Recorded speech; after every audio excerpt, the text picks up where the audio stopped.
Assalamualaikum warahmatullahi wabarakatuh, Pak. Waalaikumsalam warahmatullahi wabarakatuh. Baik, Pak, terima kasih, telah bersedia untuk melakukan wawancara.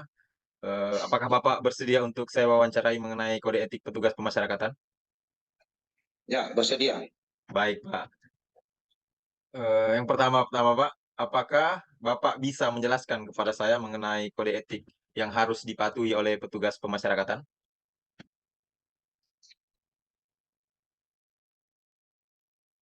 Tentu, sebagai petugas masyarakatan, kami diharapkan untuk mematuhi kode etik yang ketat dalam menjalankan tugas kami. Hal ini mencakup prinsip-prinsip seperti integritas, profesionalisme, keadilan, dan penghormatan terhadap hak asasi manusia. Kami juga diwajibkan untuk menjaga kerahasiaan informasi dan melakukan tugas kami dengan tanpa diskriminasi. Baik, Seperti itu. Pak.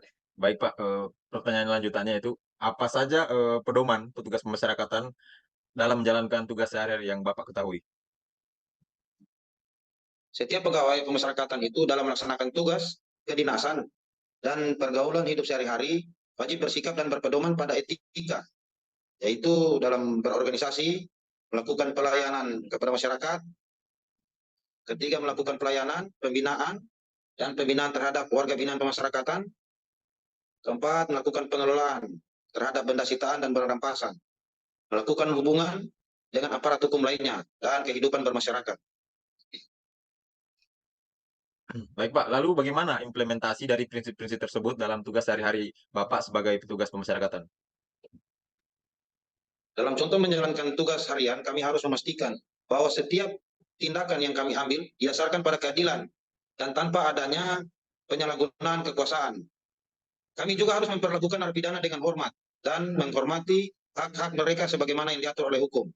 Selain itu, kami harus tetap netral dan tidak terlibat dalam aktivitas yang bertentangan dengan nilai-nilai etika yang telah ditetapkan.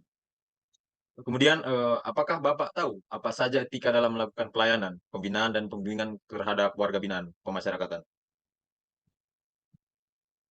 Yang kami lakukan dalam melakukan hal tersebut adalah menghormati harkat dan martabat warga binaan pemasyarakatan. Contohnya seperti menghormati hak WBP, menjauhkan diri dari segala bentuk tindak kekerasan dan pelecehan, menghormati dan menjaga kerahasiaan warga binaan pemasyarakatan, selalu ramah dan sopan dalam berinteraksi dengan warga binaan pemasyarakatan, mengayomi warga binaan pemasyarakatan, juga memberikan rasa aman dan tentram terhadap warga binaan pemasyarakatan. Kemudian, Pak, ada tambahan, Pak? Eh, Menindaklanjuti setiap saran, keluhan atau pengaduan yang disampaikan warga binaan pemasyarakatan secara tepat dan cepat.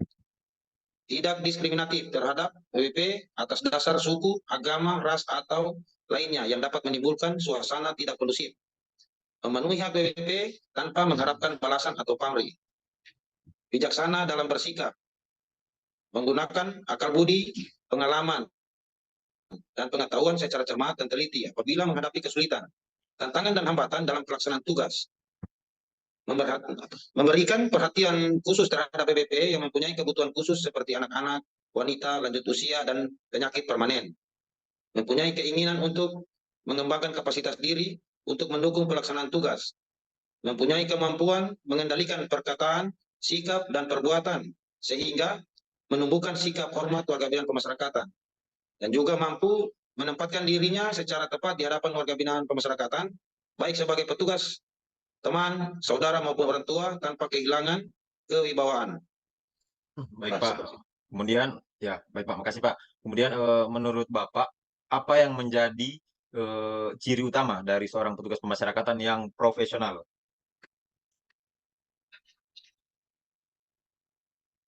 Seorang petugas pemasyarakatan yang profesional haruslah memiliki komitmen yang kuat terhadap tugasnya. Mereka harus dapat bekerja dengan efisien dan efektif, tetapi tetap menjunjung tinggi nilai-nilai etika dan moral. Selain itu, kemampuan untuk berkomunikasi dengan baik, memiliki empati, dan dapat bekerja sama dengan berbagai pihak juga sangat penting. Ya, Pak. Kemudian, Saya kira itu. menurut Bapak, menurut Pak Alri, bagaimana bila suatu waktu terjadi pungutan liar di UPT Bapak, khususnya di Rutan Palu? sikap profesional apa yang akan dilakukan petugas pemasyarakatan mengenai kasus tersebut, Pak? Bisa dijelaskan, Pak? Menurut menurut saya bila terjadi hal tersebut dalam UPT, saya yang harus dilakukan petugas pemasyarakatan adalah harus bertindak tegas terhadap setiap indikasi atau kasus pungli yang terjadi di lingkungan UPT pemasyarakatan. Hal ini mencakup melaporkan kasus tersebut kepada atasan atau pihak yang berwenang, seperti kepala UPT atau instansi yang bertanggung jawab. Petugas pemasyarakatan yang profesional harus mengutamakan integritas dan menghormati kode etik yang telah ditetapkan. Juga melakukan atau terlibat dalam pungli bertentangan prinsip-prinsip etika dan moral yang menjadi landasan profesi sebagai petugas pemasyarakatan. Selain menindak kasus pungli, yang sudah terjadi, petugas pemasyarakatan yang profesional juga harus terlibat dalam upaya pencegahan. Ini bisa dilakukan melalui penyuluhan dan sosialisasi kepada rekan kerja dan narapidana mengenai konsekuensi dan bahaya pungli, serta pentingnya menjaga integritas dalam menjalankan tugas.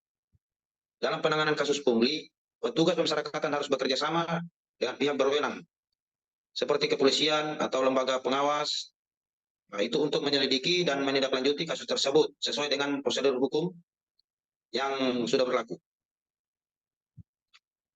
Petugas pemasyarakatan yang profesional harus menunjukkan sikap transparan dan siap bertanggung jawab atas tindakan atau keputusan yang diambil terkait dengan kasus pungli. Ini mencakup memberikan informasi yang jujur dan akurat kepada pihak yang berwenang untuk memperlancar proses penanganan kasus tersebut. Selain proses hukum eksternal, petugas pemasyarakatan yang profesional juga harus memastikan bahwa ada penegakan hukum internal di dalam UPT pemasyarakatan. Ini termasuk memberlakukan sanksi sesuai dengan peraturan yang berlaku terhadap petugas yang terlibat dalam praktik pungli tersebut. Baik, Bapak. Seperti itu. Jawabannya sangat lengkap, Bapak. Kemudian, Pak, pertanyaan lanjutan dari saya. Bagaimana menurut Bapak, apa yang dapat dilakukan untuk meningkatkan profesionalisme seorang petugas pemasyarakatan, Pak? Baik, Pak, mohon dijelaskan, Pak. Menurut saya salah satu hal yang penting adalah pelatihan dan pengembangan yang terus-menerus. Perlu terus memperbaharui pengetahuan dan keterampilan agar dapat menghadapi tantangan yang semakin kompleks di lapangan. Selain itu juga penting juga untuk membangun budaya organisasi yang mempromosikan integritas dan profesionalisme serta memberikan penghargaan atas kinerja yang baik. Seperti itu, Pak. Baik, Pak. Untuk pertanyaan terakhir dari saya, Pak. Ini terkait dengan menurut Bapak, saya ingin menanyakan bagaimana keadaan dan kondisi yang ada di UPT Bapak sendiri, yaitu Rutan Kelas 2A Palu, Bapak. Mungkin pernah terjadi Keadaan, atau gimana, Pak? ya, keadaan di kerja di Rutan Palu ini, Iya, Pak. semua petugas kita sangat kerjanya sangat profesional dan Profesional. berintegritas tinggi. Untuk pungli dan segala hal-hal lainnya itu kami akan berantas. Dan semua berjalan dengan baik dan sangat memuaskan. Baik, Pak. Terima kasih, Pak. Berarti petugas Rutan Palu ini sangat menjunjung tinggi rasa profesional, Pak. Ya, seperti itu. Ya, Pak. Baik, semoga harapan saya dan harapan kita bersama juga, Pak, semoga ke depannya rasa profesional ini selalu kita junjung tinggi, Pak, dalam menjalankan tugas sehari-hari, Pak. Baik, terima kasih Ya. Pak Alris atas waktunya untuk saya lakukan wawancara ini. Sangat membantu saya untuk memahami lebih dalam mengenai kode etik petugas pemasyarakatan dan pentingnya profesionalisme dalam menjalankan tugas. Ya. Sama-sama Pak Rama, senang bisa berbagi pengalaman dengan Anda. Semoga informasi yang saya berikan dapat bermanfaat bagi Pak Rama selanjutnya untuk kedepannya lebih baik. Baik, Pak, terima kasih atas waktunya, Pak. Siapa, Pak? Terima kasih atas waktunya, Pak. Mohon maaf telah mengganggu, Pak, dan menyita waktunya, Pak. Sama-sama Pak Rama, kita Baik. Baik, Pak Alri, terima kasih. Assalamualaikum warahmatullahi wabarakatuh. Waalaikumsalam warahmatullahi wabarakatuh. Assalamualaikum warahmatullahi wabarakatuh. Izin memperkenalkan diri, Taruna Utama, Poltekip Angkatan 56, nama Ramadan Lau Parenta, STB 4621, Prodi Teknik Pemasyarakatan kelas C.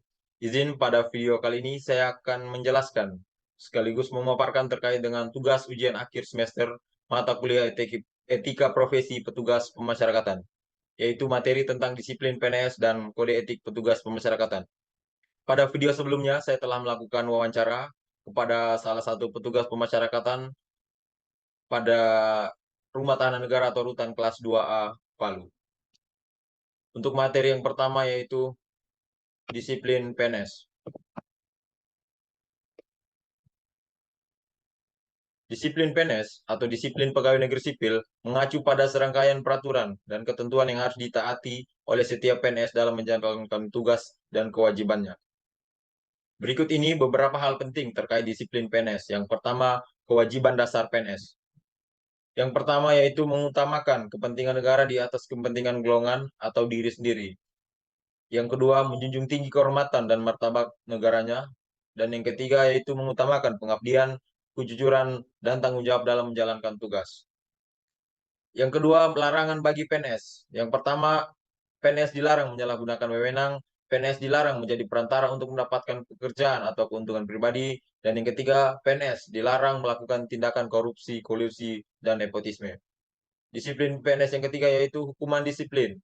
Jika melanggar kewajiban dan larangan, PNS dapat dijatuhi hukuman disiplin seperti teguran lisan, teguran tertulis, penurunan pangkat, bahkan sampai dengan pemberhentian dengan hormat atau tidak hormat. Ya, materi yang keempat, tujuan disiplin PNS. Yang pertama yaitu menjaga tingkah laku dan etika PNS agar dapat memberikan pelayanan prima kepada masyarakat. Yang kedua, untuk menciptakan aparatur negara yang bersih, bertanggung jawab, dan profesional. Dan yang ketiga yaitu meningkatkan kinerja dan produktivitas PNS.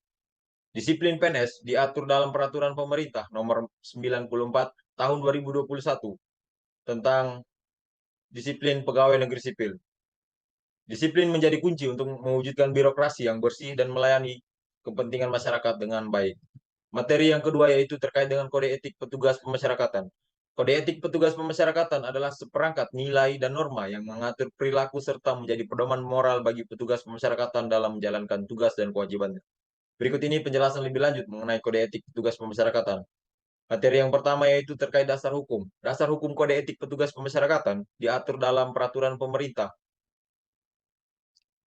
dalam Peraturan Menteri Hukum dan Hak Asasi Manusia Nomor M.HH garis datar 16.KP.05.02 tahun 2011 tentang Kode Etik Petugas Pemasyarakatan.